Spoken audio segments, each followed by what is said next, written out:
Norma, yo soy la coordinadora de gestión del conocimiento para la unidad de apoyo de la Iniciativa para la Conservación en la Amazonía Andina. Me llamo Amy Marón. Voy a estar apoyándoles el día de hoy con la moderación de este seminario virtual. Este seminario se trata del tema de cómo facilitar conversaciones creativas, que es en realidad uno de los fascículos que forma parte de nuestra caja de herramientas para el intercambio de información y conocimiento que está produciendo en el marco de ICA de USAID. Y el día de hoy contamos con la exposición de Camilo Villa, que les voy a presentar en un momento. Antes de eso, quisiera darles algunas instrucciones para facilitar su participación el día de hoy. Primero quisiera que sepan que mi colega Karina Lipchitz les va a ayudar en el caso de que tengan algún problema técnico durante la sesión. Ella probablemente les contactaría por lo que sería un chat privado para ayudarles si ponen en el chat que están con problemas. Entonces ella estará pendiente en ese sentido.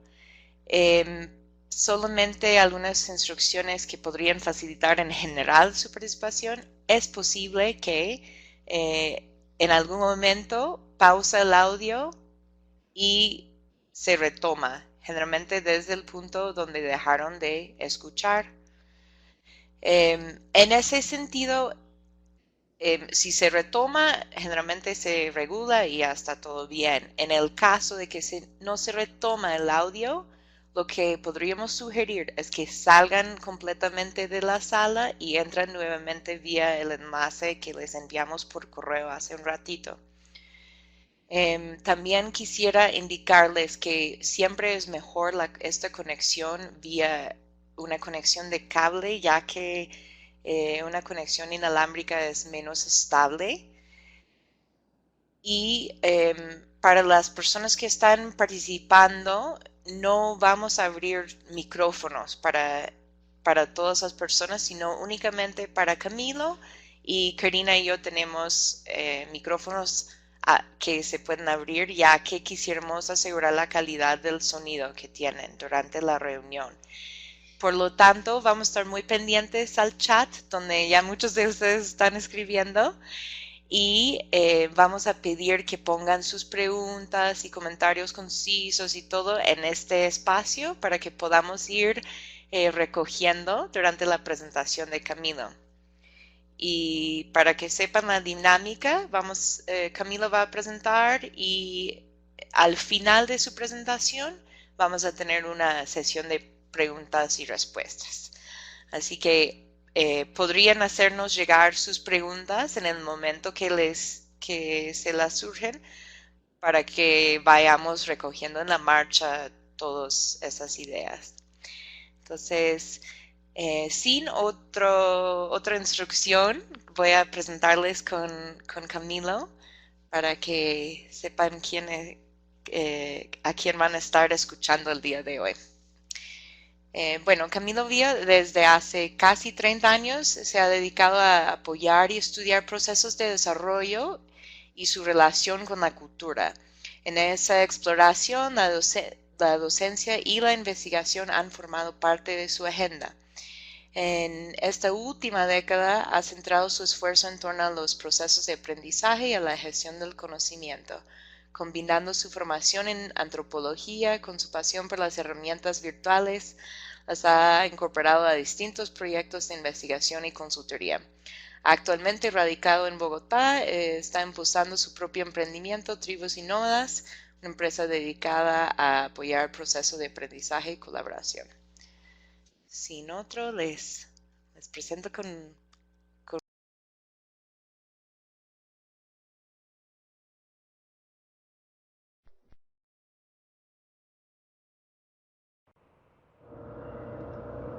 Buenos días.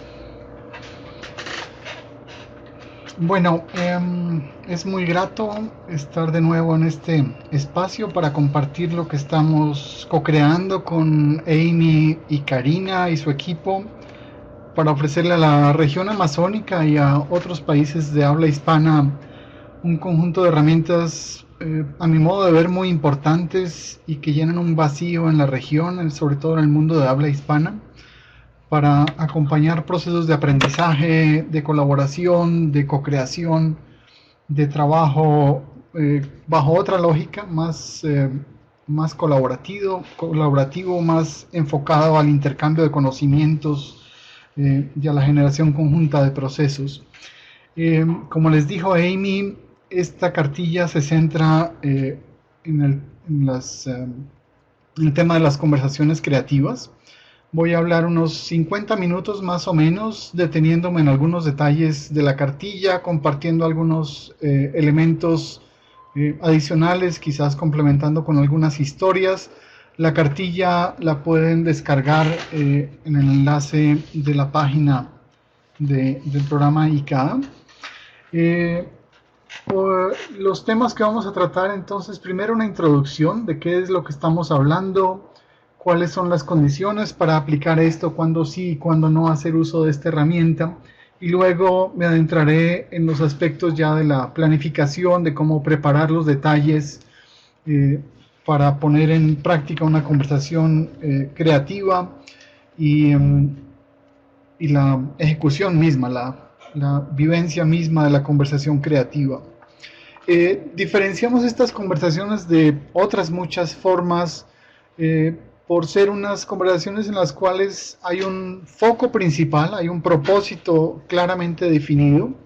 Es una forma de conversación donde la escucha juega un papel muy importante, donde se cuida mucho el tiempo.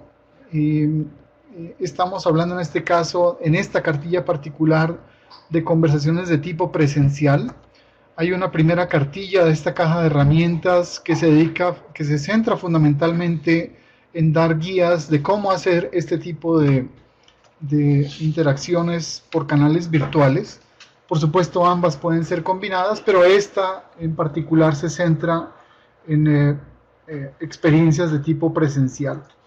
Y estamos hablando de conversaciones que pueden ser planificadas, que es de las que más voy a hablar hoy en la mañana, pero también de eventos más espontáneos, digamos, construidos sobre la marcha, en donde quizá no hay una agenda previamente definida, hay una temática más o menos establecida, pero es en el desarrollo mismo de la conversación en donde hay que refinar los propósitos que convocan a los participantes. Es una forma de interacción donde se combinan distintas técnicas que pueden ser más o menos formales, dependiendo del contexto, dependiendo de los participantes, del propósito y demás. Más adelante vamos a ver distintas herramientas que se pueden utilizar para acompañar este tipo de procesos. Es muy importante el tema de la escucha. El tema de la escucha en una es algo que hay que cultivar, que hay que promover, que no es tan común en algunas zonas de nuestro mundo latino. Es saber escuchar lo que la otra persona está diciendo, no en las primeras palabras de su frase o de su intervención, sino escuchar de manera integral. Más adelante voy a volver sobre este punto. Hay un tema de confianza, de crear las condiciones de confianza para que las personas puedan participar de manera tranquila, haciendo sus aportes, sintiéndose escuchadas, sintiendo que sus contribuciones, sus discrepancias son respetadas y acogidas. Hay un tema de foco y vinimos a hablar de un tema en particular y hay que hacer todo lo posible por mantener ese foco para lograr en el tiempo previsto, lograr los objetivos que se han previsto. Y el ritmo, que tiene que ver con un manejo de la energía del grupo, de saber comprender cuándo hacer pausas, cuándo ir a temas más profundos, cuándo quizá permitir un poco de distensión con algunos aportes más ligeros, de tal manera que el grupo en su conjunto vaya avanzando con un buen ritmo y que al final del evento, de la conversación, sus niveles de energía y de entusiasmo no estén agotados, sino al contrario, incluso hayan aumentado. ¿Cuándo usar este tipo de aproximación y cuándo no usarla? Uno es la motivación. Si las personas que van a participar no tienen ningún interés y no hay la disposición para sentarse a compartir por distintas razones, porque su agenda está muy apretada, porque el tema no les interesa, porque los obligaron a ir, por discrepancias con el tema mismo del evento, quizá esta no es la mejor herramienta para utilizar. En este caso es importante contar con una disposición a trabajar de manera colectiva y una disposición al compartir. Es muy importante el respeto a que otro piense distinto a mí, a que entre los participantes haya distintas posiciones. Si esto no es posible, es conveniente buscar otra forma de trabajar el tema. Muchas veces lo que hay en una reunión son viejas discrepancias, viejas rencillas, viejas luchas de poder o heridas que no se han sanado adecuadamente. Y si esto no es tenido en cuenta, pues van a saltar sobre la agenda y pueden alterar el proceso. El espacio esto es una invitación a entender el espacio como parte de la conversación. No es simplemente conseguir un salón con unas sillas y ya está, y unas mesas. No, es importante pensar en dónde se va a hacer, cómo es el sitio para el encuentro, cuidar el sonido, que no vaya a haber otro tipo de actividades que van a interferir el desarrollo normal de la conversación. Y por último, el tema del tiempo.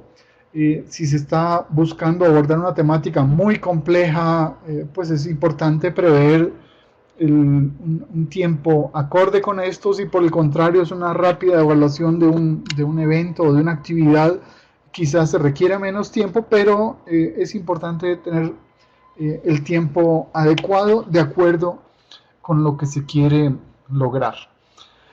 Veamos entonces algunos detalles sobre la planificación. Voy a abordar estos temas de propósito, facilitación, técnicas, producción y documentación.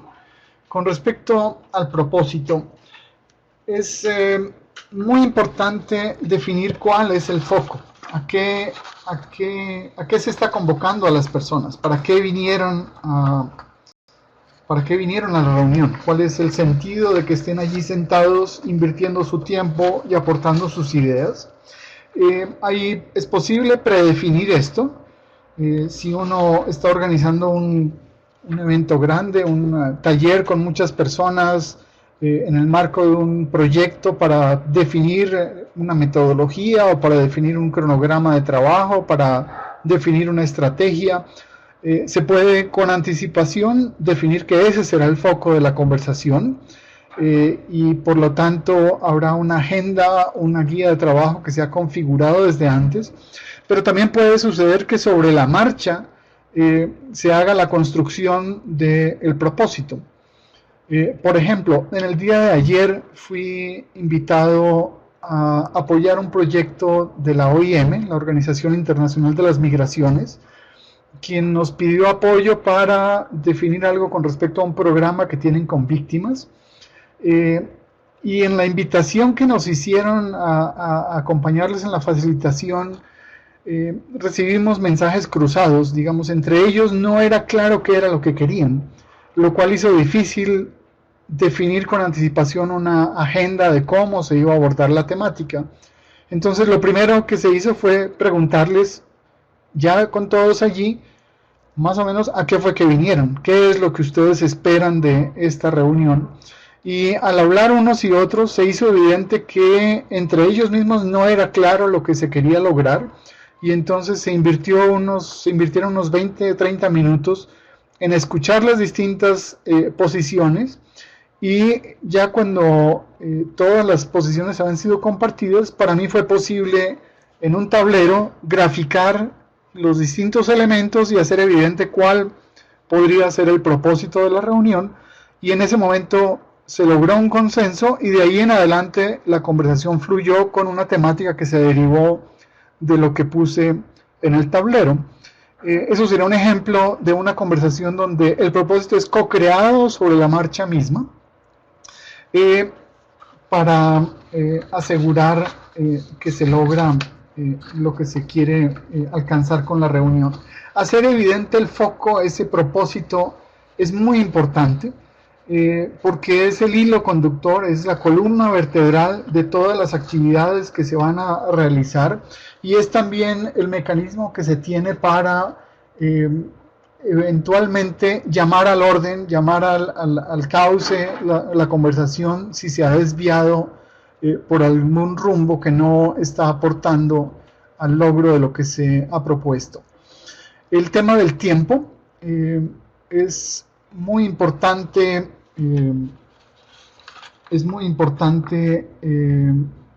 definir, delimitar los alcances del experimento, de la actividad que se va a realizar, de tal manera que todo el mundo en la sala sepa no solo a qué vino, sino cuánto tiempo va a tomarle la participación en la reunión, y de esta manera poder delimitar las intervenciones y asegurarse que el proceso va a llegar a término dentro del marco previsto. Es importante asegurarse de que todos los participantes dispongan de la información necesaria de acuerdo con el propósito que se ha definido.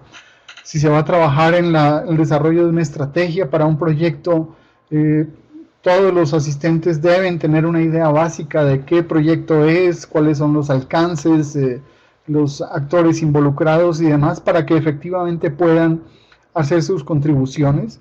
Si no es posible hacerlo antes de la conversación, es importante prever un espacio dentro del evento mismo para poder asegurar que hay un mínimo común que garantice la comunicación entre todos. Y por último, tiene que ser un propósito claramente definido, que sea pertinente y que sea alcanzable en el tiempo que se ha establecido. Un rol muy importante es el de la facilitación. En algunos casos no es necesario buscar un facilitador externo, sino la misma persona que convoca, que organiza, puede realizar esto, o puede pedirle a alguien del grupo que se encargue de hacer la facilitación, pero sí es importante que haya una persona que asuma este rol. Si dentro de la organización no lo hay, o si la complejidad del evento lo requiere, se recomienda buscar un facilitador externo que se encargue de hacer esta tarea. Para mí la facilitación es un arte donde uno tiene que ocuparse no solo de la temática, de los objetivos, del tiempo, sino es una puesta en escena que incluye considerar los aspectos logísticos, dónde se va a hacer la reunión, cómo es la configuración del espacio, dónde están las sillas, si hay mesas o no hay mesas, dónde se va a proyectar, si se va a usar o no una PowerPoint, donde hay que considerar la parte emocional del proceso, lo estético, la forma. Es una puesta en escena donde se crea un espacio de aprendizaje colectivo, donde todos van a aportar y aprender de una u otra manera. El productor es esto que ya mencioné, con los elementos que mencioné. Es decir, si uno va a poner algo, hacer una puesta en escena de una conversación, uno debe ocuparse de todos los detalles, en qué salón va a ser, cómo es la luz en el salón, dónde están dispuestas las sillas. Si uno entra a un salón y encuentra una mesa al frente con 3 micrófonos y 3 sillas y 20 sillas dispuestas con el típico formato del salón de clases, eso ya le está diciendo algo a los participantes. Aquí va a haber 3 personas importantes o 3 personas que saben, que le van a hablar a 20 que no saben tanto o que no son tan expertas o no son tan importantes.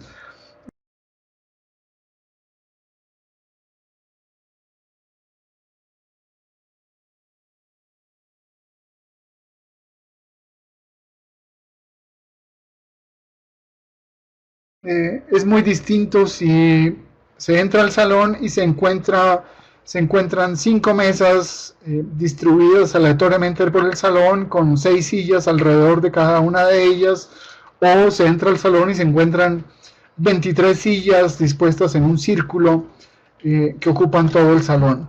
Eso hace que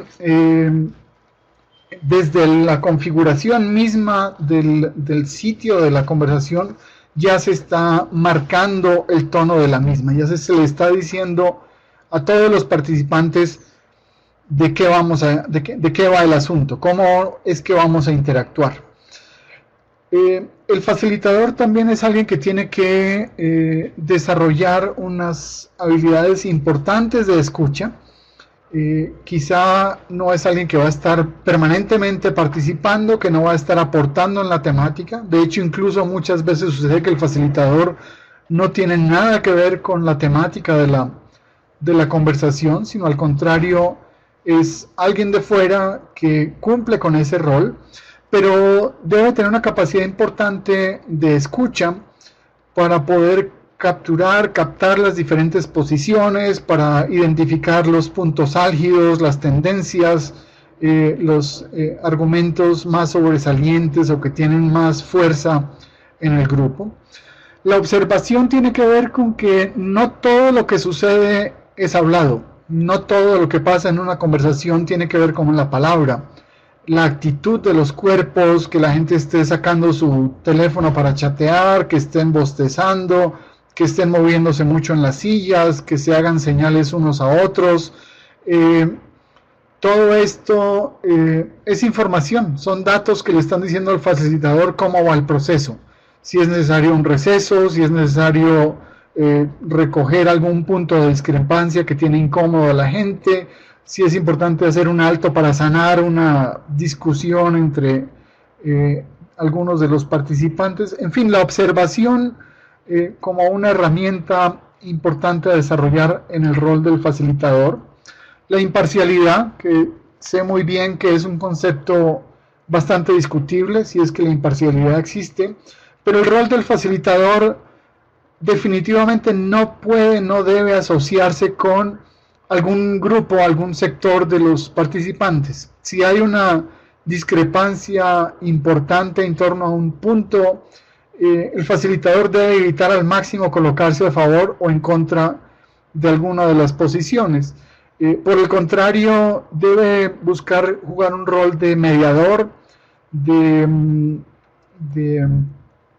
conciliación, de una capacidad de mostrar los distintos puntos de vista, hacer ver, poniéndose en los zapatos de unos y otros, cuáles son las ventajas o desventajas de una situación, ofrecer alternativas distintas de análisis a lo que se está discutiendo. Una capacidad importante de análisis, porque uno tiene, como facilitador, uno tiene que poder resumir los aportes importantes que se están haciendo en el grupo. Uno debe poder muy rápidamente identificar tendencias, identificar discrepancias, identificar los puntos de consenso y poder esto ponerlo en una síntesis que puede ser en la palabra o con la ayuda de algún tablero, papelógrafo o alguna herramienta tecnológica distinta si se requiere o si es del caso. La mediación, ya lo mencioné muy rápidamente, si la conversación se pone muy tensa, si hay posiciones muy contradictorias, muy opuestas, el facilitador debe buscar al máximo encontrar puntos de encuentro, puntos de arreglo y de consenso. No siempre hay que buscar soluciones unánimes que las mayorías pasen por encima de las minorías. Las minorías son importantes en la construcción de consensos y en esa medida hay que buscar crear puntos de encuentro, puntos de reconocimiento que faciliten la marcha del proceso. Y por último, la cordialidad. Uno como facilitador debe generar un ambiente amable, creativo, para poder abordar los distintos temas. La alegría, el humor no riñen con la profundidad del análisis de los temas, de lo que se esté abordando. Y un llamado a la tranquilidad y al buen humor siempre contribuyen a aligerar el flujo de una conversación. Como les decía, a veces es necesario buscar un facilitador externo. El ideal sería que muchas de las reuniones de trabajo al interior de una organización o en una red se pudieran regular a sí mismos y que sea alguien del grupo quien se encargue de esto. Por mi experiencia, la facilitación es un arte que se aprende sobre la marcha. Hay talleres, hay cursos, hay textos, pero hacerlo es la mejor forma de aprender a hacerlo. Y en esa medida, pues la invitación es a que las organizaciones desarrollen esta capacidad por sí mismas, pero a veces esto no es posible. Es posible que haya unos antecedentes en el proceso que hagan necesario buscar a alguien de fuera. El tamaño del grupo puede incidir, la composición del grupo, el rol que juegan los distintos actores, puede haber liderazgos muy fuertes, o los organizadores, los anfitriones mismos están en el foco de alguna polémica, de alguna discusión, y en esa medida les queda difícil asumir ese rol de facilitador por su doble posición de facilitadores y interlocutores en la conversación. La experiencia que tiene la persona misma en la facilitación de conversaciones, si es una conversación muy sofisticada que va a tener muchos actores, muchos puntos de vista, y no hay la experiencia dentro de la organización, pues quizá sería muy saludable buscar a alguien de fuera que les acompañe en ese proceso. Y por último, la expectativa misma de la conversación. ¿Cuál es el alcance de lo que se quiere lograr? No hay una fórmula, no hay una receta, no podría decir siempre que suceda A, entonces busque un facilitador externo.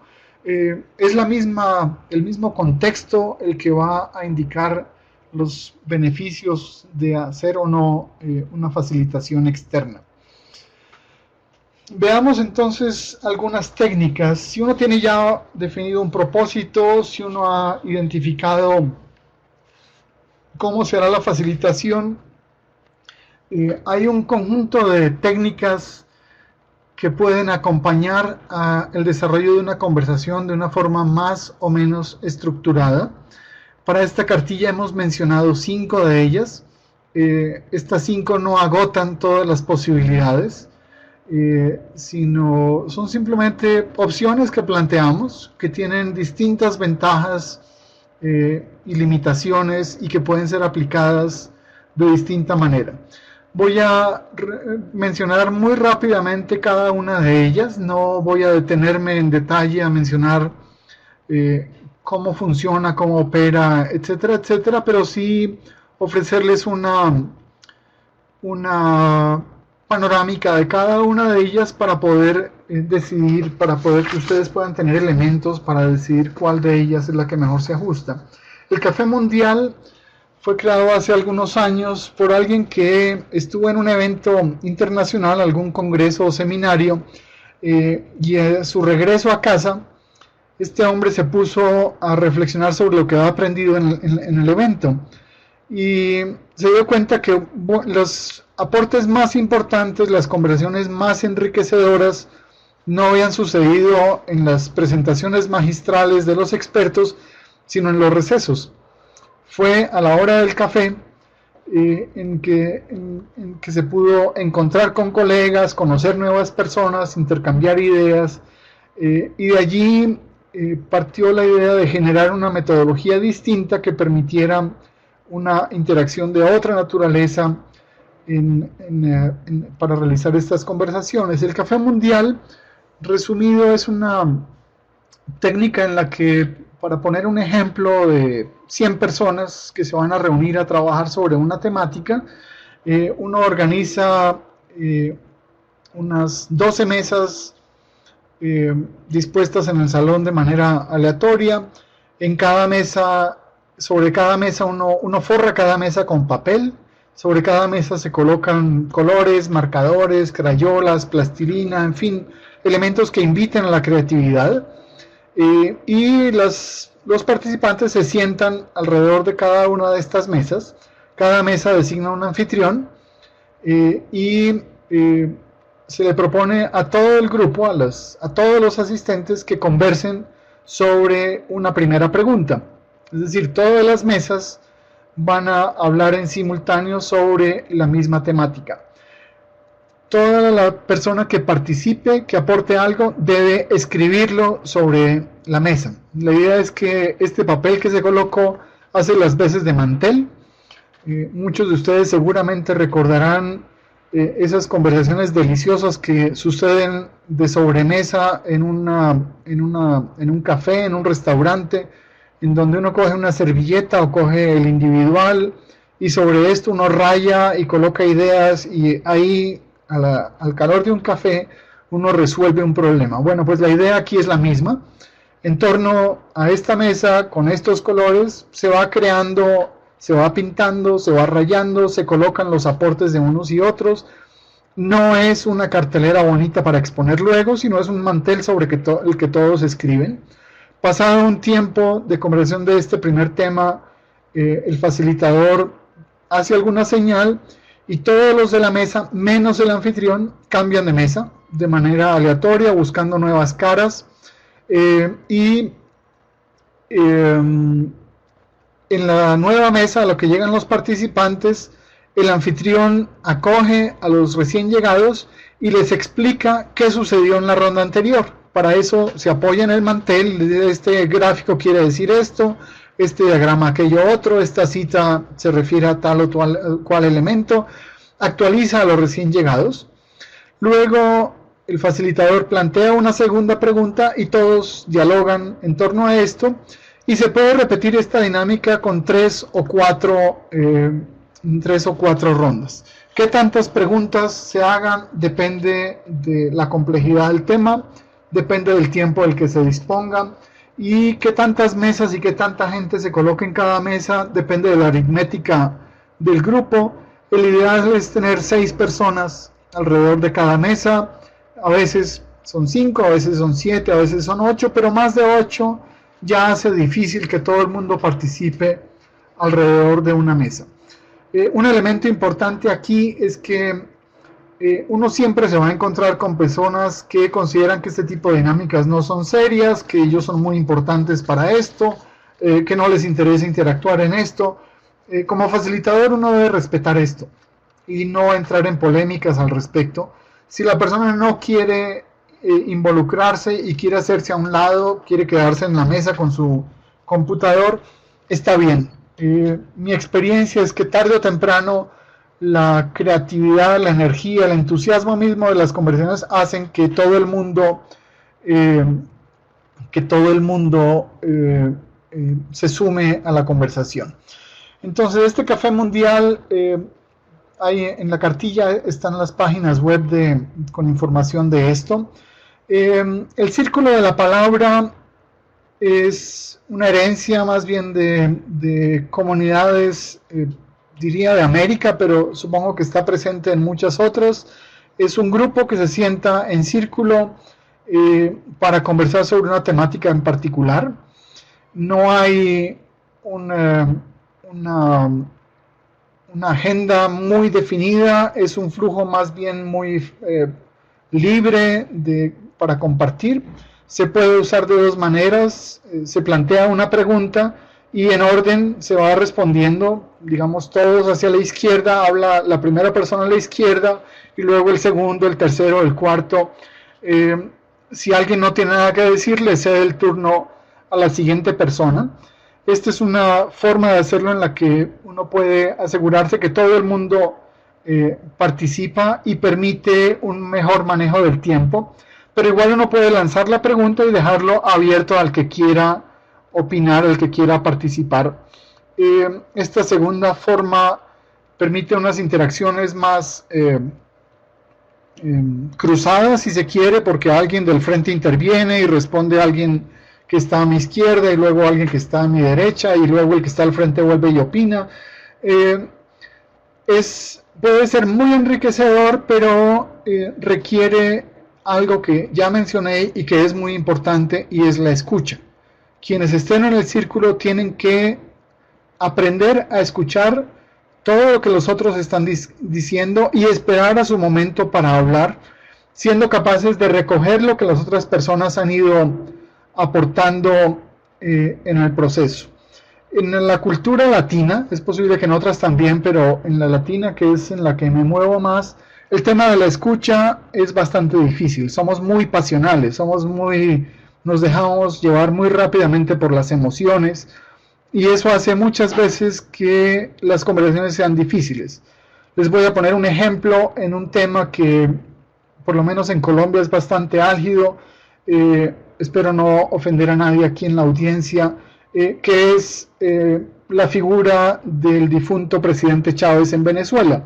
Uno podría tener una conversación para hablar sobre los impactos de la gestión del presidente Chávez, y entonces una primera persona en el círculo dice: a mí me encantaba el presidente Chávez porque ABCD, y a continuación enumerar algunas cosas que no le gustaban, pero alguien en el grupo, esa primera frase de a mí me gustaba el presidente Chávez, ya le movió las emociones.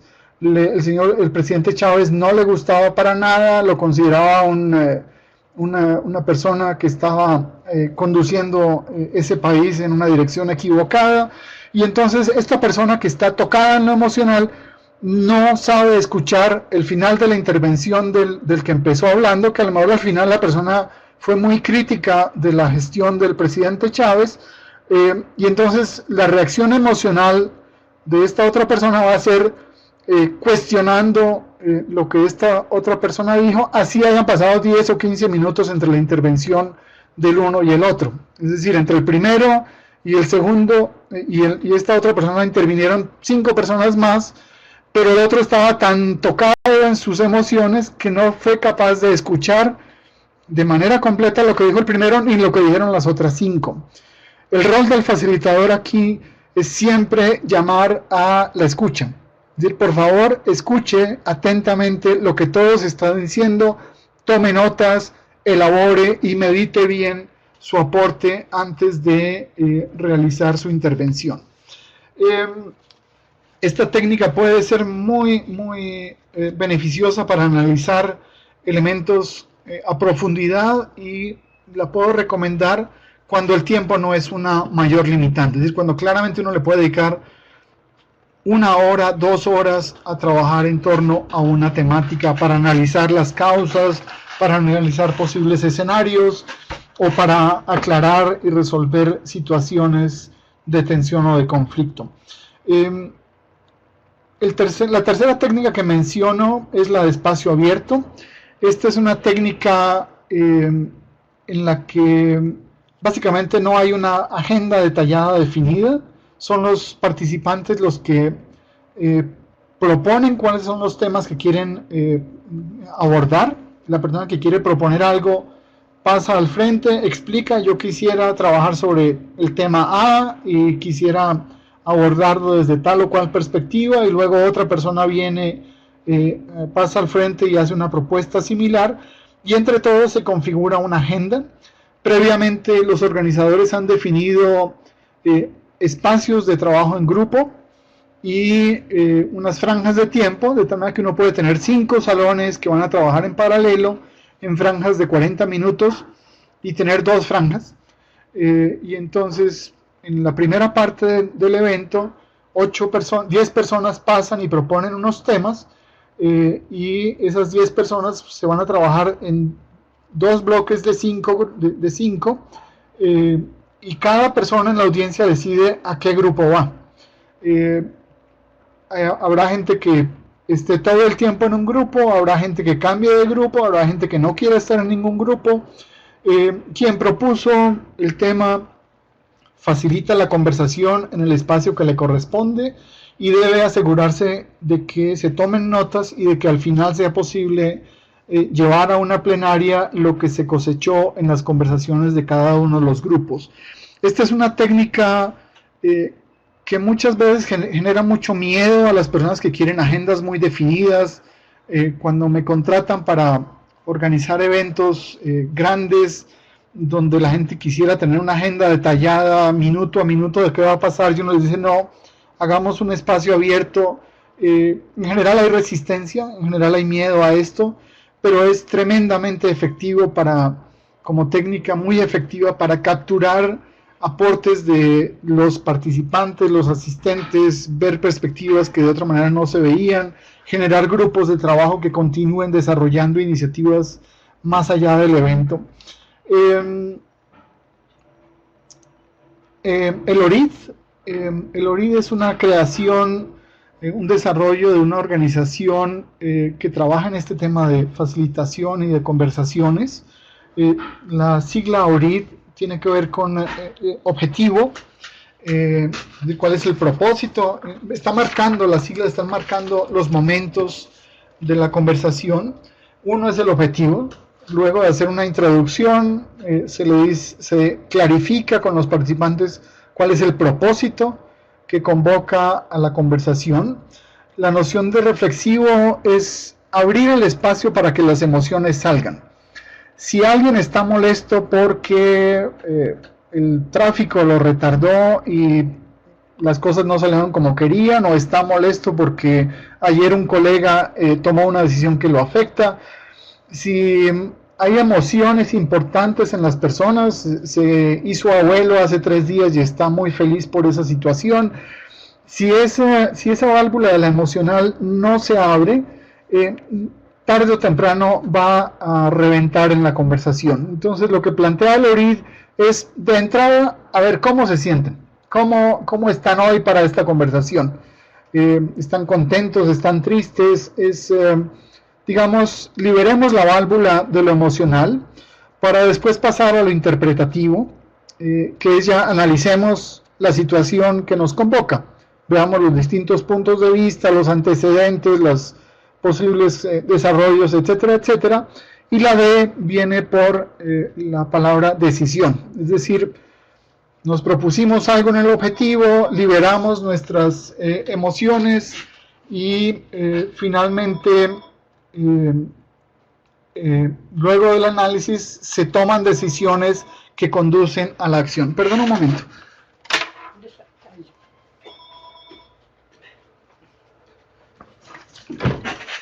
Qué pena, puedo apagarle el volumen a mi celular, pero no al teléfono fijo. Ya estoy con ustedes. Y por último, la pecera. La pecera es una forma muy ágil, muy sencilla de involucrar a muchas personas en el análisis de una situación. Es algo que uso con frecuencia, por ejemplo, en una plenaria. Luego de que los grupos han trabajado en sesiones paralelas y cada grupo tiene que reportarle a toda la audiencia qué fue lo que pasó, lo que uno hace son 2 círculos concéntricos. En el ejemplo del espacio abierto que tenía antes, donde había 10 grupos, entonces uno pone 10 sillas, uno para cada facilitador, uno para cada representante de los grupos, una silla para el facilitador y 2 sillas más para la audiencia que quiera participar. Eso en el círculo central, y en el círculo exterior las demás sillas para todos los demás participantes. Y lo que se genera es una conversación en el círculo central.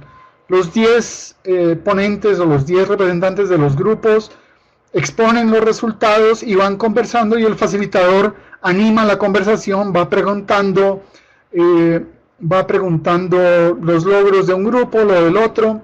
Las plenarias convencionales son lo más aburrido que muchos hemos experimentado.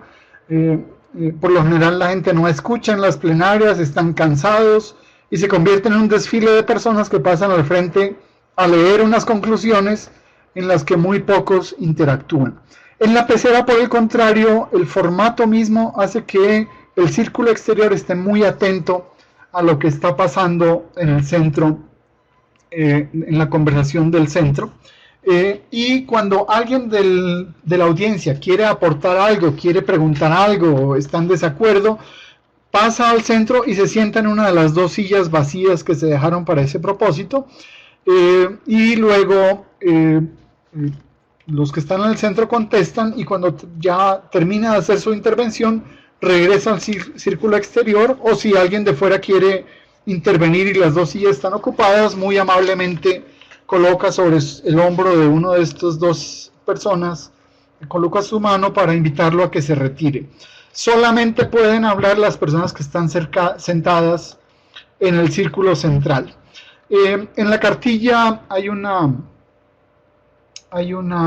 tabla comparativa de estas distintas herramientas. Ninguna de ellas es creación mía, son, como les dije al comienzo, lo que hicimos con Amy, Karina y colegas fue escoger una variedad de técnicas que se pueden utilizar y discutirlas para que ustedes, que son los que van a utilizar esto, puedan tomar decisiones sobre cuál es la mejor opción de acuerdo a lo que ustedes quieren lograr. No es necesario quedarse con una sola de estas técnicas, depende de la magnitud del evento, depende de la agenda. Uno puede combinar distintas, como ya les puse el ejemplo de espacio abierto y pecera para la plenaria. Y en la cartilla se mencionan algunos criterios a tener en cuenta para decidir cuál puede ser la mejor opción. Paso entonces al tema de la producción, de la puesta en escena. Ya lo mencioné, no me voy a detener más. El tema del espacio, el sonido, la luz, cómo están las sillas, las mesas. Hay que crear un guión. Voy a hablar de esto en un momento. Un guión que es distinto de la agenda. Por lo general yo no soy amigo de entregarle a la audiencia una agenda detallada que les diga empezamos a las 8, a las 10 hay un receso, vamos hasta las 12:30, iniciamos a las 2, etcétera, etcétera, porque la gente, los participantes tienden a funcionar de manera muy automática, entonces a las 10 ya quieren parar o a las 12:30 ya no quieren funcionar más. Yo creo que es el propósito final el que debe guiar toda la secuencia. Y entonces, si es necesario dedicarle más tiempo a algo, yo soy amigo de hacer un esfuerzo de estirar la agenda para poder profundizar en lo que se requiere y ajustar la agenda en lo necesario para terminar dentro del tiempo previsto. Entonces, a los participantes les entrego una agenda que no tiene tiempos, sino que simplemente enuncia los momentos que se van a cubrir, pero que no les dice 12:30 almuerzo, sino simplemente menciona que hay un almuerzo previsto, de tal manera que si uno se demora unos minutos para ir al almuerzo, no hay ya en los estómagos un movimiento que hace que la atención se pierda. El guión es algo que es del facilitador y que pertenece a su equipo y a él mismo. No es algo que se le entrega a la audiencia. A la audiencia se le entrega esta agenda que ya mencioné. El guión es mucho más detallado. Se refiere a distintos elementos que se incorporan, materiales, quién se hace responsable de qué, quién se encarga de la captura, el tema del tiempo que ya mencioné, la flexibilidad que enuncié con esto del ejemplo de si hay que cambiar los tiempos de una etapa para profundizar en algo, o si se logró cumplir una meta antes de lo previsto, poder ajustar la agenda de acuerdo a lo que va surgiendo en la marcha. Los descansos, hay una tendencia, mi explicación de antropólogo es que es una herencia cultural de la escuela, que nos metió en el sistema operativo la idea de que los recreos, los recesos, son una pérdida de tiempo. y entonces cuando configuramos la agenda de un evento, 100 personas, 200 personas, y ponemos unos recesos de 15 minutos. 15 minutos es imposible. Es el tiempo nomás en salir del auditorio y volver a entrar, ya se fueron los 15 minutos, y la fila para obtener el café o el refrigerio, ahí ya se fue más del tiempo necesario. Los recesos son muy importantes. En los recesos es cuando uno intercambia tarjetas con otros, es donde uno se puede acercar a hablar con el expositor central, es cuando uno puede saludar al viejo conocido, es donde uno puede relacionarse con otras personas, de tal manera que los recesos no son una pérdida de tiempo, al contrario, son unos potenciadores de muchas cosas y se pueden aprovechar de manera muy creativa, invitando a la gente retándolos a que durante el receso conozcan a 3 personas nuevas, o a que encuentren una pregunta interesante, y se inicia la siguiente etapa del evento invitando a que los participantes aporten lo que aprendieron durante el receso. Es posible que en el receso hayan encontrado la solución a un problema que agobiaba el proceso, que estaba agobiando el proceso mismo de la conversación. Y el espacio habla, ya mencioné lo importante que es cuidar la estética del espacio. Esta tabla que tienen en su pantalla es un ejemplo de cómo configuro yo el guión, y es cuáles son las actividades y sus detalles. Es decir, vamos a hacer un café mundial o vamos a hacer una dinámica de determinada naturaleza, cuáles son qué es lo que se requiere para apoyar esto. Se necesitan colores, marcadores, sillas, sonido, computador, etcétera, etcétera. Y quién es el responsable de esa parte, esa franja del evento, de la conversación, quién va a ser el responsable de facilitar y quién es el responsable de documentar el desarrollo de la conversación. La documentación es muy importante. Es quién va a tomar nota, quién se va a encargar de que lo que se está generando quede plasmado en algún sitio. Puede ser alguien del grupo, al comienzo del evento se define, o de la conversación se define quién va a hacerlo. Puede ser alguien de fuera, si quieren producir las memorias para publicarlos después. Puede ser importante designar a alguien fuera del grupo, no necesariamente de fuera de la organización, pero sí alguien que no esté muy involucrado en la conversación y que pueda tomar atenta nota del proceso. Es importante definir el formato. Se va a grabar en audio, se va a hacer un video, se van a tomar notas. Es posible también contratar o vincular a un facilitador gráfico que hace una captura visual de lo que se está generando y definir cómo se va a distribuir. Va a ser un documento PDF que se puede descargar más adelante, va a estar en un canal de YouTube, en fin, cómo los participantes van a recibir luego lo que resulta de la conversación. Si es un grupo muy cerrado de trabajo, es posible que sea simplemente un correo electrónico y un PDF o un documento de texto que circule. Para la puesta en práctica, para la implementación, simplemente voy a resumir cosas que ya he dicho. Como facilitador, a mí me gusta, al igual que los toreros, ir al lugar de los hechos con un buen tiempo antes de que sucedan las cosas, sentir el sitio, cuidar que la estética esté bien, que las mesas estén donde uno ha pedido que estén. No falta, nunca está de más el toque bonito, que desafortunadamente los hombres no estamos muy dados a esto y son más las mujeres las que ponen las flores y la belleza en el asunto, pero bien puede uno hacer el esfuerzo. La logística es muy importante. Si tengo un grupo de apoyo, personas que me van a ayudar tomando notas, que van a ocuparse de circular información, de apoyar la tarea del facilitador gráfico, de capturar los aportes de unos y otros, prefiero reunirme con este grupo unos minutos antes de que todo empiece, asegurarme de que todo el mundo tiene claras sus tareas, sus responsabilidades, de que están previstas los distintos elementos para el logro de los propósitos. Luego, la apertura es dependiendo del grupo, dependiendo de la naturaleza de la conversación, puede ser más o menos informal. eh, Se pueden usar rompehielos, actividades de interacción que permitan que la gente se integre, se distensione. Luego el enfoque, que es un llamado a ver, sintonicémonos todos en el propósito de lo que queremos lograr, cuánto tiempo le vamos a dedicar, hasta dónde queremos llegar, si es necesario presentar a las personas del equipo que van a apoyar el proceso. El ritmo que mencioné muy al comienzo, hay que cuidar la energía del grupo. Pasadas 2 horas, 1 hora y media, 1 hora y 40, es un tiempo razonable para tener a un grupo trabajando en torno a algo, sobre todo si simplemente están hablando. Después de 1 hora y media, la atención del grupo, la energía del grupo comienza a decaer.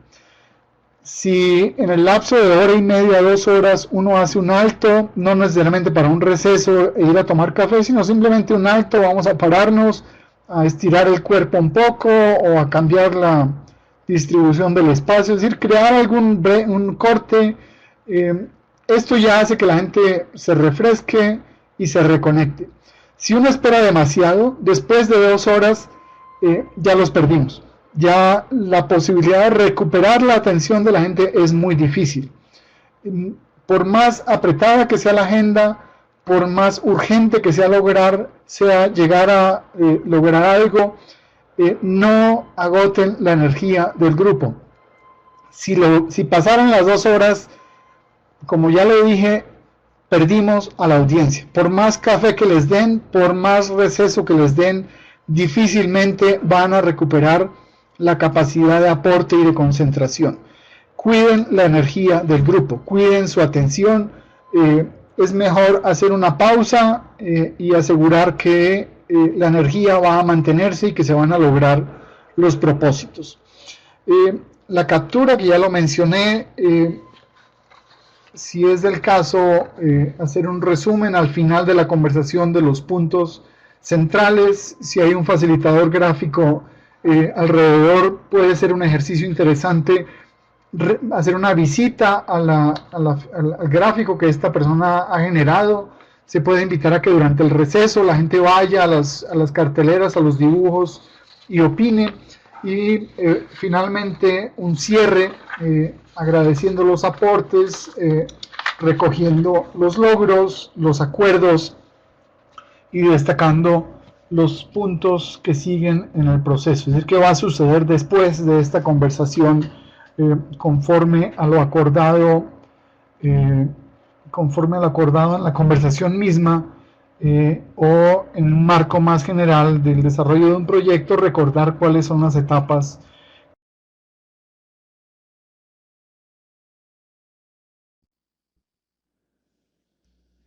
Gracias, Camilo. Como puedes imaginar, ya han estado llegando varias preguntas, y me imagino que seguirán llegando algunas más de los participantes. Am, entonces, quisiera invitarles a hacer más preguntas o hacernos llegar esas preguntas por el chat, y mientras tanto voy a ir leyendo algunas preguntas en bloques, de más o menos 2 a 3 preguntas a ti, Camilo, y de ahí abrir el espacio de estas respuestas. El primer bloque de preguntas tiene 3 preguntas que voy a leer. La primera llega de Richard Hernández y pregunta: ¿cómo influye el lugar de la reunión para conseguir los propósitos del evento? Y luego hay 2 preguntas de Jessica, que dice: la primera, ¿cuántas personas deben conformar el equipo de trabajo? Y la segunda es: ¿se recomienda establecer al inicio de la reunión algunas normas de convivencia, como el tiempo de uso de la palabra, el uso del teléfono móvil y computadoras para evitar la distracción de la conversación?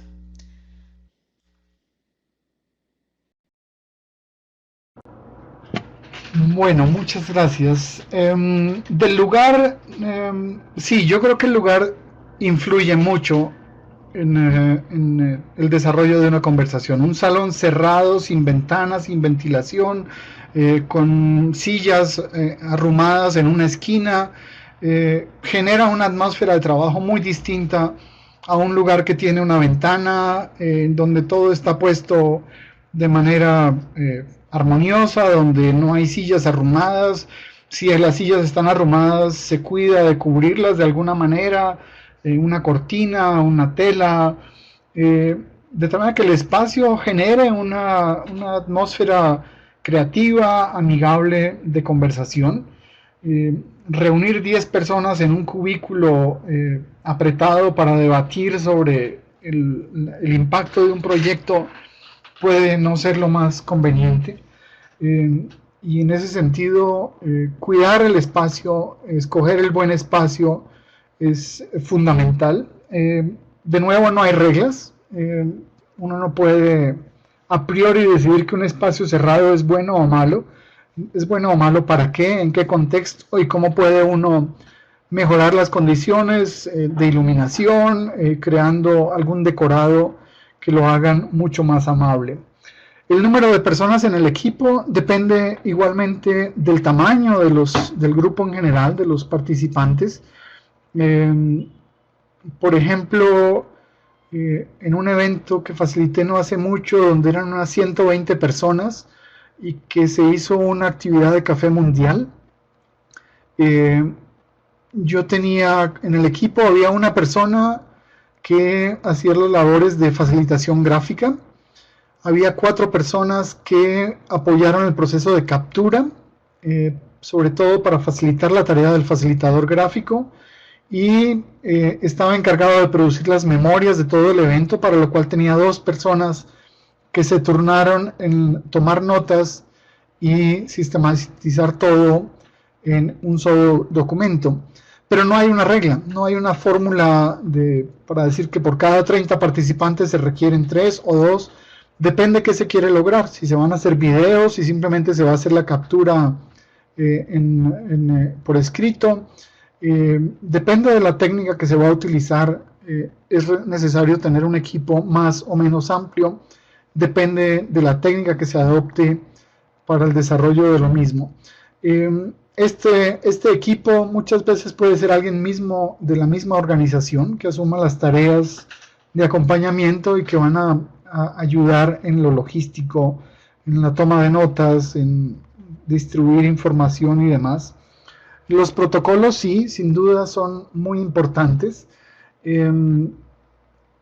Aquí diría, en los grupos que ya se conocen ya hay una cultura al respecto y se trata de tomar conciencia de ello y hacer evidentes cuáles son las tendencias. Si hay alguien que se toma la palabra y se extiende demasiado, hay que buscar llamarle la atención, cortar su intervención de una manera amable,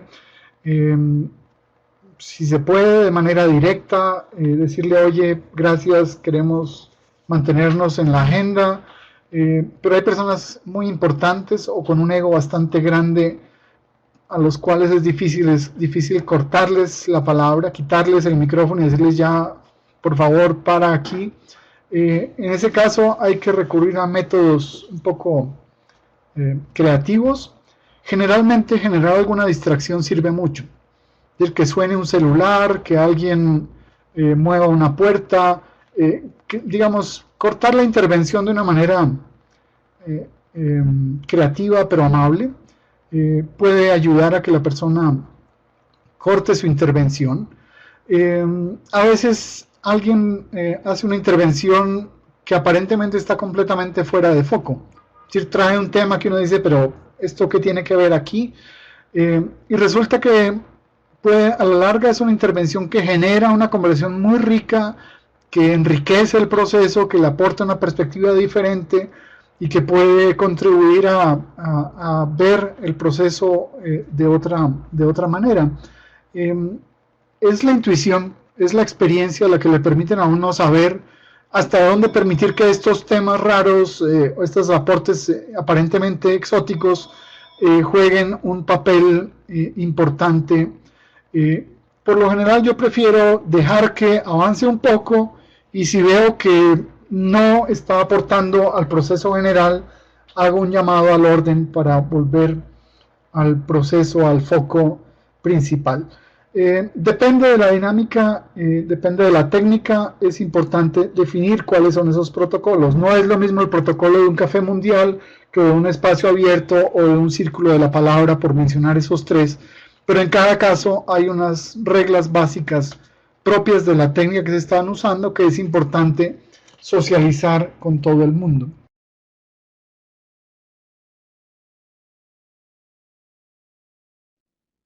Gracias, Camilo.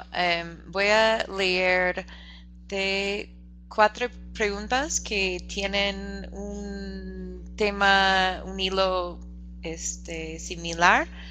La primera consulta es de Edwin Changuzik, que dice: ¿es necesario ponernos en igualdad de condiciones para que fluya la conversación?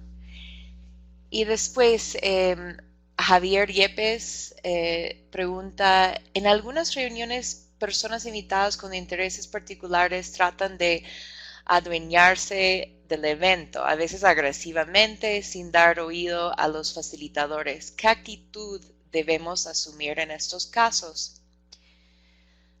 Sigue una pregunta de Beth Sua Carvajal. Cuando existen grandes tensiones, ¿considera usted importante generar el espacio de catarsis para que la gente se desahogue? Generalmente quienes convocan el taller se preocupan por el tiempo en estos casos. Y también Javier Yepes igualmente preguntó cómo se puede dinamizar un grupo cuando existe un tema polémico para ambas partes.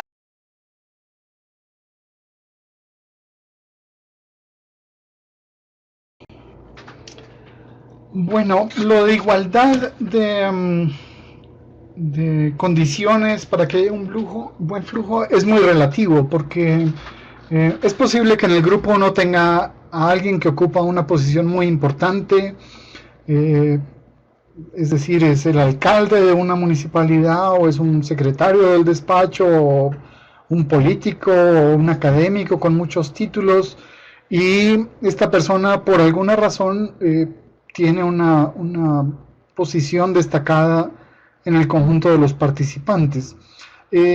Y entonces uno no puede de entrada decir vamos a poner a todos en igualdad, pero sí uno puede, como facilitador, crear las condiciones para que interactuar con estas personas importantes no sea en el formato de la escuela, de hay una persona importante al frente que habla y 20 que escuchan. Por eso lo de la disposición del espacio es muy importante. Si yo llego al auditorio y veo la mesa de los principales allá al frente, eso ya me crea una relación dispar entre los que van a hablar y los demás. Si veo otro tipo de disposición, eso ya está generando otro tipo de interacción. Vuelvo a mencionar algo que dije, y es: la escuela nos metió una gran cantidad de virus en el sistema operativo. El del receso es uno de ellos, el del profesor que está al frente que sabe y los 20 alumnos que están atrás y que no saben es otro de ellos. Así es que buscar otros formatos en los que esa igualdad se genera, por lo menos en la distribución del espacio, es muy conveniente. El uso de títulos, si cada vez que una persona se refiere al otro como doctor esto o doctor aquello, ya eso está marcando el tono de una conversación. E igual uno no puede decir vamos a borrar eso porque a mí no me gusta, porque si la cultura local marca que eso debe destacarse, si se está interactuando en un mundo de académicos donde los títulos son muy importantes, pues no puedo de entrada borrar esas diferencias y pasar por encima. A mí, así a mí o al organizador o a los demás no les gusten. Entonces hay que buscar crear las condiciones más adecuadas para que sea posible un diálogo lo más horizontal posible, respetando estos elementos propios de la cultura del grupo o de la región en la que se está interactuando. De la agenda propia, sí, definitivamente habrá gente que quiere llevar las cosas hacia su orientación. Como dije al comienzo, si esto es posible preverlo desde un comienzo, anticiparlo, quizás sea necesario un trabajo previo de acercamiento, de diálogo, para conocer las partes, para conocer los distintos puntos de vista. Si es demasiado intensa la diferencia, yo recomendaría no aplicar una de estas técnicas, sino hacer otro tipo de trabajo, quizás trabajando con técnicas de resolución de conflictos, o un círculo de la palabra, pero manejado con guante de hierro. Es decir, vamos a respetar la palabra, vamos a escuchar a todos y vamos a ir siguiendo un orden muy particular. Aquí la habilidad del facilitador es muy importante. Cómo volver a traer la conversación al foco sin desconocer los puntos de vista. Es decir, que tengan agenda propia no es malo. Yo creo que todo el mundo la tiene. Lo malo es que se quiera imponer la una sobre la otra o que se desconozcan unas y otras. Entonces el papel del facilitador es hacer visibles las diferencias, marcar las tendencias, invitar a reflexionar sobre las discrepancias, evitando que el asunto se vaya hacia un lado u otro en detrimento de un grupo grande o chico. Tiene que ver con las tensiones y lo de la catarsis. Sí, yo creo que si hay tensiones hay que buscar liberarlas de alguna manera. El receso es una forma de hacerlo, alguna actividad lúdica, alguna actividad fuera del salón, un cambio de escenografía pueden contribuir. Yo creo que tenemos que reconocernos como seres integrales, que no solo somos cerebro con uso de un sistema racional, sino también somos emocionales, y uno no puede dejar lo racional colgado en la puerta en un perchero y entrar al salón como un elemento, un sujeto neutro sin emociones. Somos así y es necesario tomar conciencia de eso y crear los canales para que esas tensiones puedan liberarse de una u otra manera. Como facilitador es importante tomar conciencia de esto para que los procesos puedan fluir de la mejor manera posible. Y la última era cómo dinamizar un grupo con... Amy, ¿podrías repetir que no tome nota? Claro, la última pregunta era cómo se puede dinamizar un grupo cuando existe un tema polémico para ambas.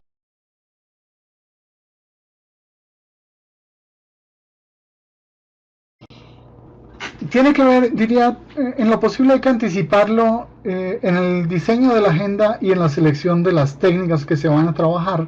Si hay posiciones muy distintas, por ejemplo, una técnica como el café mundial puede ser muy útil, porque en la aritmética del café mundial, el ejemplo que les puse de las 100 personas, vamos a tener, no sé, 15, 16 mesas en el salón con 6 mesas cada una, y se van a hacer 3 preguntas. Quiere decir que si yo estoy en 3 mesas y durante una hora roto en esas 3 mesas, al cabo de una hora yo habré interactuado con 15 personas. 15 personas que han estado en distintas mesas, que han escuchado distintas opiniones, que han visto distintas formas de abordar la problemática, de tal manera que en grupos pequeños, muy mezclados, muy diversos, se pueden capturar muchas posiciones y recoger puntos de vista muy antagónicos. Entonces, en la configuración, la selección de la metodología a trabajar, se puede anticipadamente recoger esas discrepancias. Si las discrepancias surgen a lo largo del evento, de la conversación misma, como ya dije, es tarea del facilitador identificar esto, no tomar partido con unos u otros y lograr visualizar de la mejor manera posible cuáles son las distintas posiciones y las alternativas. esa capacidad de síntesis y de análisis que hablé del facilitador entra a jugar un papel muy importante ahí al momento de evidenciar cuáles son las posiciones antagónicas y quizá de ofrecer un punto de vista distinto, fresco, externo, que ayude a encontrar soluciones. Sí. Gracias, Camilo. Vamos a hacer como 2 bloques más de preguntas por cuestiones de tiempos. Y si hay algunas preguntas que no se responden, que por la cantidad va a ser la situación, vamos a pedirle a Camilo que nos ayude en responder las pocas que sobran. En este siguiente bloque hay 3 preguntas que voy a leer. La primera de Yolanda Ramírez. Pregunta, para aplicar esta herramienta en comunidades indígenas, ¿qué sugerencia o recomendación específica nos puedes alcanzar? Hay una pregunta de Marta Estela que dice, tengo un grupo complejo casi siempre, mestizos, indígenas y académicos, y ellos se separan solos. ¿Cómo enfoco el tema? Y una consulta de Erin Chan Kusik que dice, ¿qué técnica recomienda cuando hay participación en la conversación de grupos intergeneracionales? ¿Me repites la última que no logré captarla, por favor? Claro, la última era, ¿qué técnica recomienda cuando hay participación en la conversación de grupos intergeneracionales?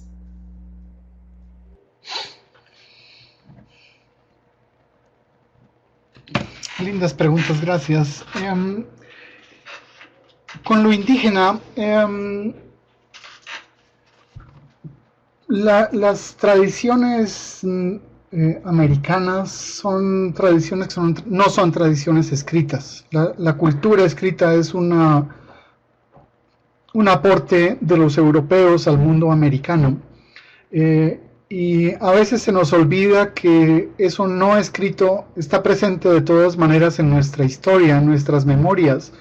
Yo creo que todos de niños aquí en América hemos escuchado a los viejos contar historias, hemos visto a campesinos o indígenas hablar de fábulas, de leyendas, de la historia del pueblo, cosas que no están escritas en ninguna parte y que se han mantenido por tradición oral.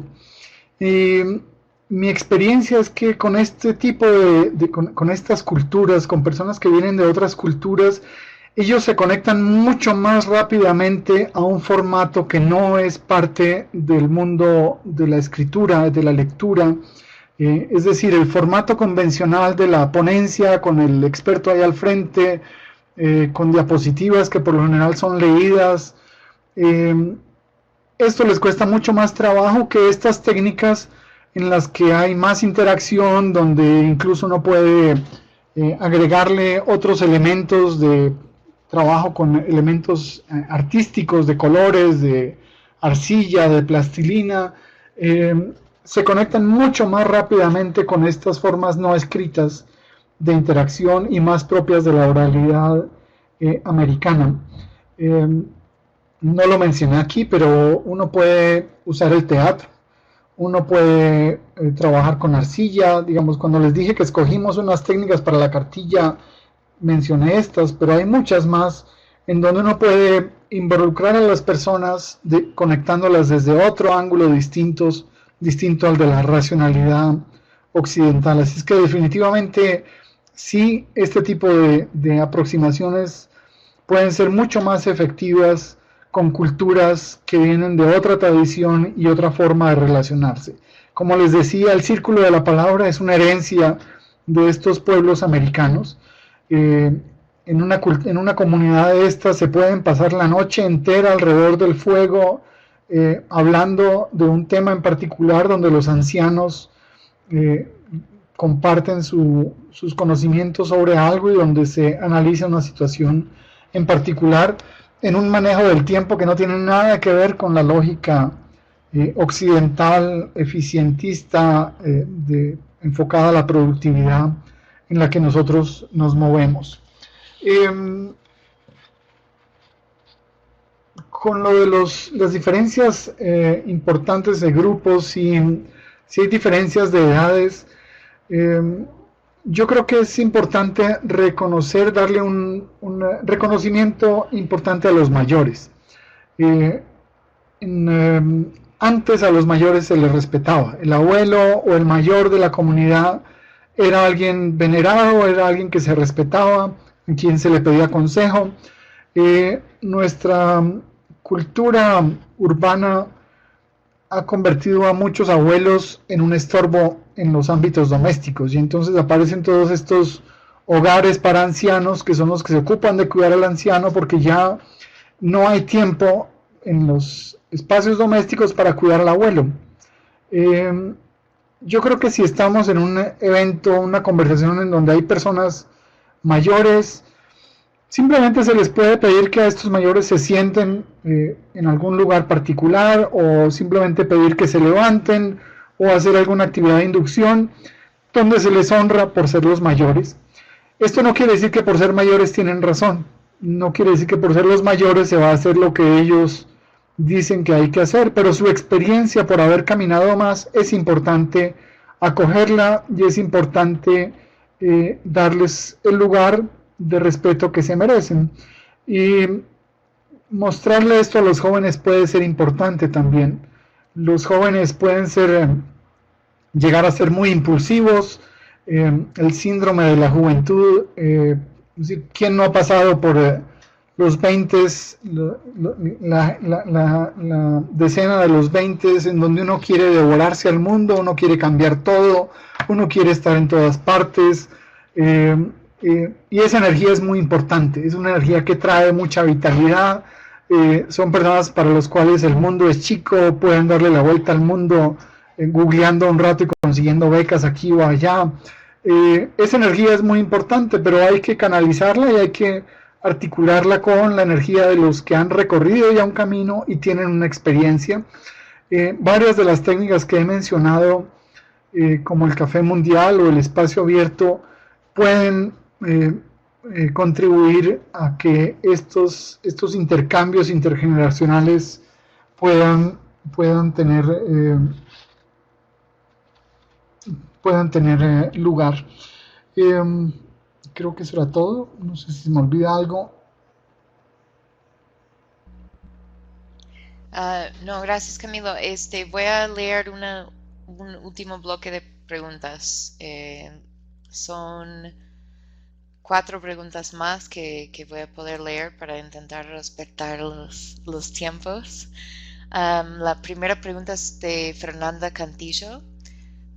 Pregunta: ¿siempre debe seguirse la técnica previamente establecida, o ante situaciones inesperadas puede haber un plan B y seguir por supuesto manteniendo el mismo foco? Después, Vincent Graves de FLA Ecuador habla de la imparcialidad. Dice: en FLA los facilitadores asumen la posición de multiparcialidad, considerando que la imparcialidad total es ilusoria. ¿Podríamos tener comentarios de Camilo sobre esto? Y después, Walter Vegaso pregunta: ¿cómo podemos trabajar efectivamente en la eliminación de frenos y bloqueos? Y la última pregunta es de Jessica, que pregunta: ¿qué herramientas de evaluación existen? Me gustaría que me den algún ejemplo. Ya con eso creo que tienes bastante.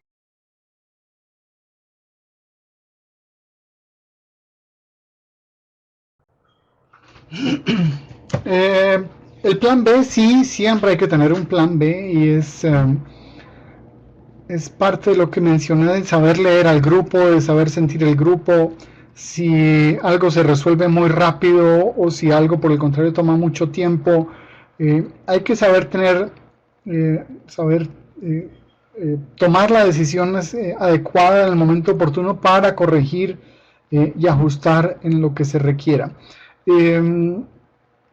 de tal manera que se logre el propósito que se estableció originalmente, pero puede suceder incluso que el propósito planteado originalmente no se logre por las dinámicas mismas de la conversación que se está llevando a cabo. Y en ese caso, pues hay que saber ser flexible y ajustar en donde sea necesario para exigirle más o exigirle menos al grupo. La buena comunicación, la buena coordinación entre el facilitador y los organizadores o promotores de la conversación es fundamental. Quizá en un receso se aprovecha para evaluar la situación y tomar las decisiones del caso, pero puede suceder que sobre la marcha mismo uno como facilitador tenga que tomar la decisión de ajuste y después hablar con el organizador para explicarle por qué se hizo. A veces lo toman bien, pero puede suceder que el organizador sienta que uno como facilitador le traicionó la agenda, en cuyo caso es muy importante explicarle las razones y cómo se va a ajustar esto después a lo largo de la agenda. La imparcialidad, sí, ya lo mencioné, eso es un concepto bastante difuso. Uno mismo tiene una forma de ver la vida, uno tiene una posición frente a la vida y uno está, de hecho, ya planteando una forma de articularse y de interactuar. De tal manera que esa noción de múltiples parcialidades es de lo que estamos hablando.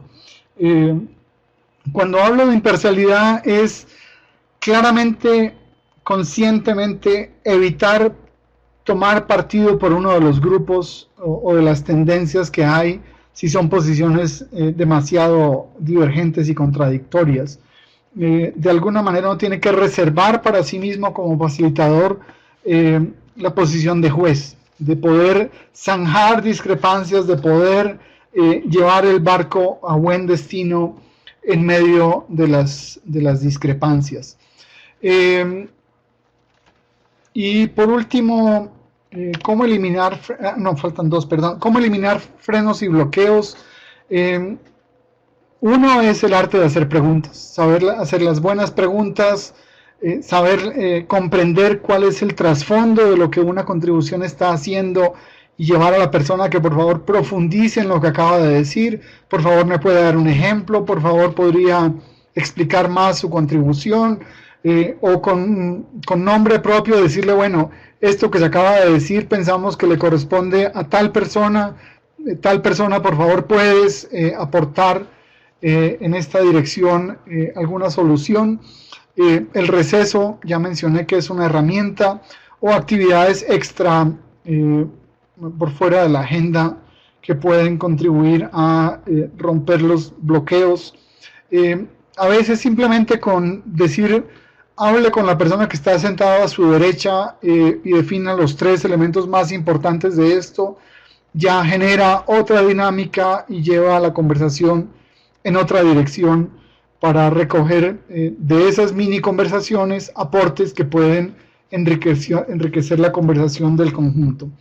Y de las herramientas de evaluación, sí hay varias herramientas de sistematización rápida, de líneas del tiempo, pero puede sonar a comercial de esta caja de herramientas. La próxima cartilla es sobre sistematización y vamos a tener una sesión completa solo sobre este tema. Así es que diría sí las hay y pueden combinarse con estas que ya he mencionado. Es decir, uno puede hacer un ORID, una conversión de ORID para evaluar un evento, un proyecto, una situación. Uno puede hacer un café mundial para esto mismo, pero también hay unas que son más específicas para el propósito de evaluación. Dejaría por ahí.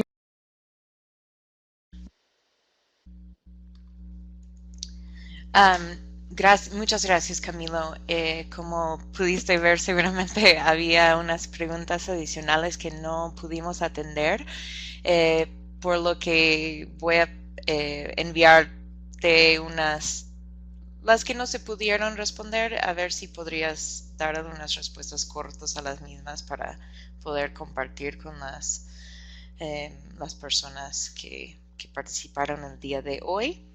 Y antes de terminar, acabo de poner en el chat un enlace a una encuesta breve de evaluación sobre su participación en el seminario del día de hoy, y ahorita cambié la pantalla para que puedan ver y acceder a este enlace haciendo clic sobre donde está en azul.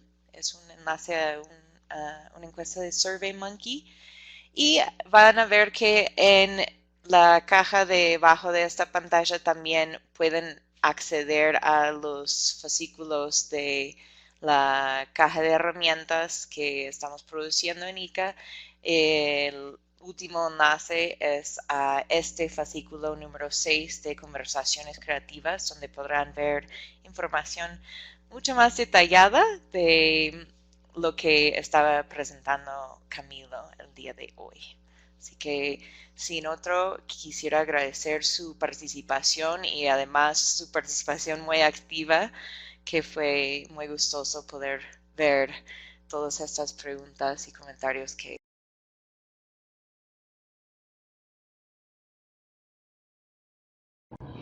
Bueno, a ustedes muchas gracias.